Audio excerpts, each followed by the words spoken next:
Hello everyone, and welcome back to the channel where we bring timeless stories to life. Today, we're journeying into a deep, ancient forest for a tale that proves even the most fearsome appearances can hide a surprising heart. This is the story of the Woodcutter and the Ogre. In a quiet little village, nestled right at the edge of a sprawling, dense forest, lived a humble woodcutter. Life was simple, but it wasn't easy. Every single morning, just as the first rays of sunlight pierced through the thick canopy of leaves, he would pick up his old, worn axe. His daily routine was the same: venture deep into the woods, chop firewood, bundle it up, and carry it all the way to the market. This was how he earned the few coins needed to put food on the table for his family. He knew the forest like the back of his hand, every winding path, every babbling brook, and every clearing where the sun shone brightest. He respected the woods, taking only what he needed, careful not to disturb the natural harmony of the place. One particular morning, the air was unusually still. The birdsong was hushed, and a strange silence hung among the trees. The woodcutter, needing a good haul for the day, decided to explore a part of the forest he rarely visited. He found a promising grove of fallen trees near a large, shadowy cave carved into the side of a rocky hill. The cave looked dark and imposing, like a gaping mouth in the mountainside, and an odd feeling of unease settled upon him. But, shrugging it off as just a trick of the light, he raised his axe and began his work. The rhythmic asterisk, thwack asterisk of his axe against the wood echoed through the quiet grove. He was so focused on his task, trying to chop as much as he could before noon, that he didn't notice the ground begin to tremble ever so slightly. Suddenly, a deafening guttural growl ripped through the silence, so powerful it seemed to shake the very leaves from the trees. The woodcutter froze, his axe still embedded in a log. His heart hammered against his ribs. He slowly turned his head towards the source of the terrifying sound, the dark cave. From the shadows, a colossal figure emerged, blocking out the daylight. It was a huge, terrifying ogre.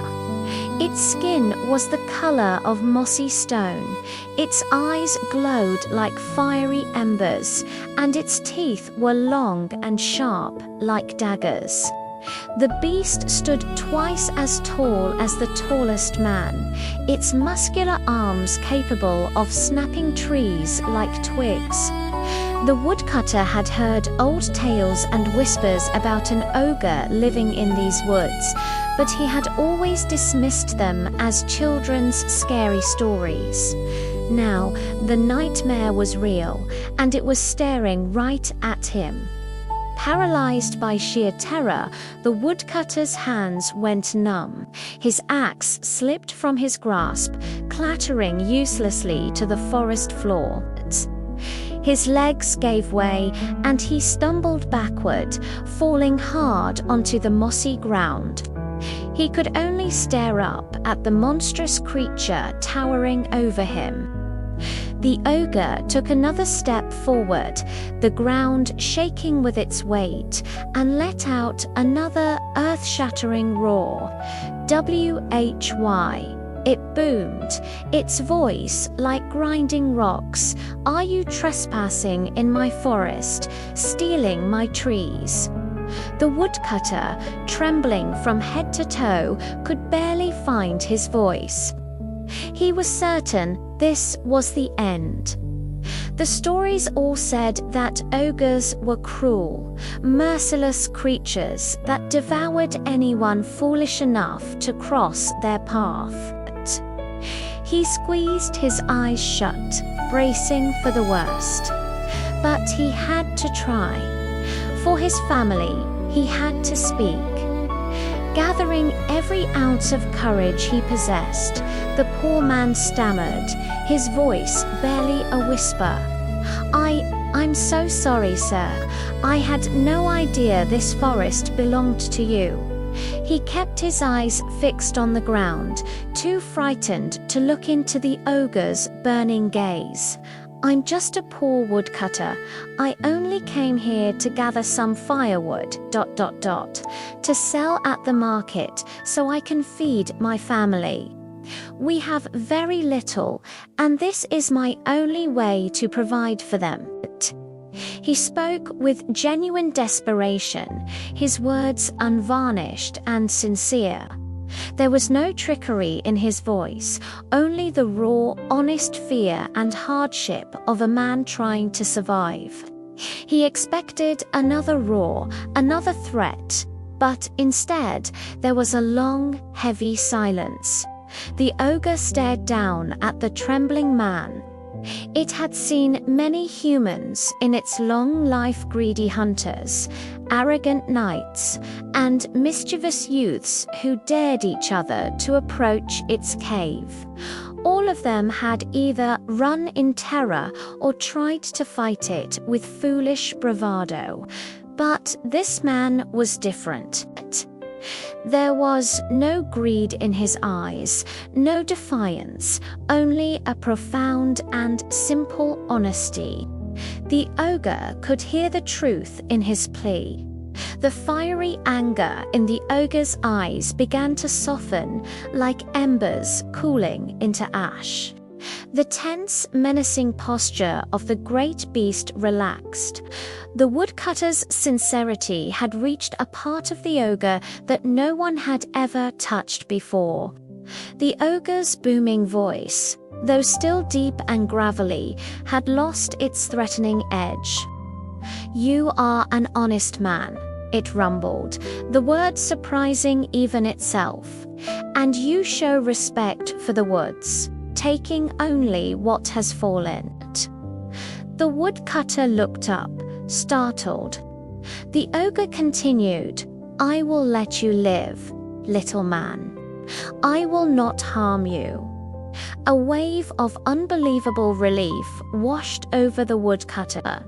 He felt he could breathe again, but the ogre added, raising a thick finger, "In return, you must make me a promise.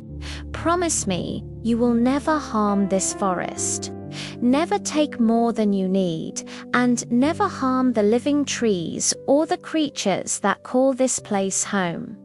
The woodcutter nodded vigorously, his heart swelling with gratitude. "Oh, yes, sir, I promise. I have always tried to respect the forest, and I will redouble my efforts. You have my word." The ogre gave a slow, deliberate nod. It saw the truth and honor in the woodcutter's eyes. This small human, it decided, deserved more than just his life. Turning its massive body, the ogre lumbered back into the darkness of its cave.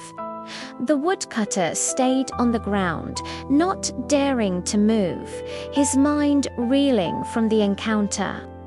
A moment later, the ogre re-emerged, and in its huge, stony hand, it held something small and glinting. As it came closer, the woodcutter saw that it was an axe. But this was no ordinary axe. It was crafted entirely from solid, gleaming gold. The handle was smooth and perfectly shaped, and the blade shone with a magical light so bright it seemed to capture the sunlight itself. The ogre knelt down, its massive frame creating a shadow over the woodcutter, and held out the golden axe. "Take this," the ogre said, its voice now surprisingly gentle. "You are a man of your word, and honesty should be rewarded. This axe is special. It will never grow dull, and it will never break. It will serve you well and bring you good fortune."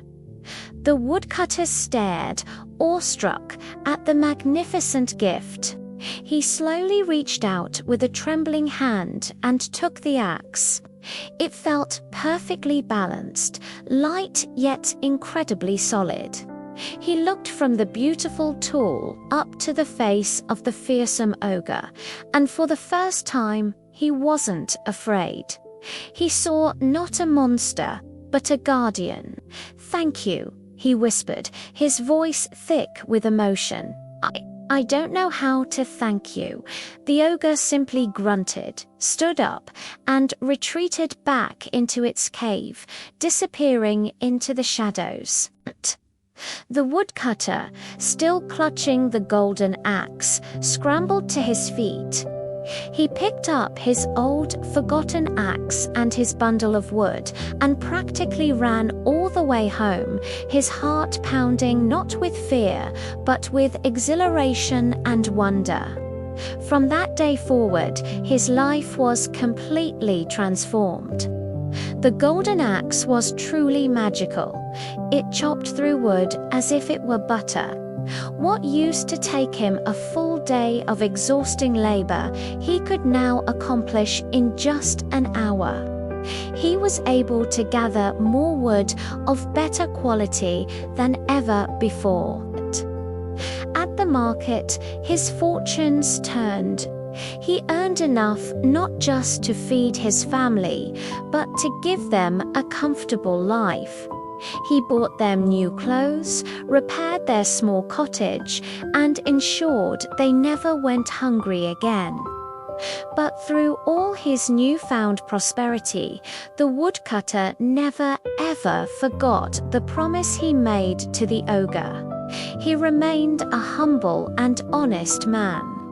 He continued to treat the forest with the deepest respect, always careful to take only what was needed and to protect its delicate balance. He often told his children the story of his encounter, not as a scary tale, but as a lesson. And the most important lesson he learned that day, the one he carried in his heart for the rest of his life, was this: that kindness, sincerity, and honesty are powerful forces. They are virtues that can break through the hardest exteriors, calm the fiercest tempers, and even touch the heart of a monster. And so, the story of the woodcutter and the ogre was passed down through generations. A beautiful reminder that true character is not defined by how one looks, but by the goodness within. Thank you so much for joining us for this wonderful tale. If you enjoyed it, please give this video a thumbs up. And don't forget to subscribe and hit that notification bell so you won't miss our next story. Until next time, stay kind and stay honest.